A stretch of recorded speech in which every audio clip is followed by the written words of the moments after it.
I now yield to the distinguished gentleman from Tennessee, Congressman David Davis, for 3 minutes. Thank you, Mr. Speaker, and thank you, Mr. Franks. Thank you for your leadership on this very important issue. To many of us across this great land of America, life is an emotional issue. To many of us, it's a biblical issue. The Bible actually tells us that we're knit together in our mother's womb. Let's go back and just think about a day that we lost a lot of Americans. Let's go back to September 11th, 2001. If you're listening across this great land, just think back how you felt on September 11th when you learned that 3,000 Americans had been killed. You remember where you were? Do you remember how you felt? It was 3,000 Americans killed that day. I know exactly where I was, and I know how I felt. Now, where were you on September the 12th? September the 13th? September the 14th?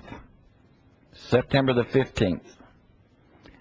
Those days, almost 4,000 Americans were killed, and every day subsequent.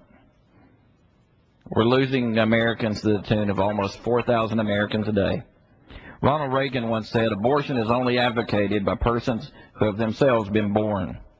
His pro-life position was not limited to beginning of life issues, but extended all the way to natural death.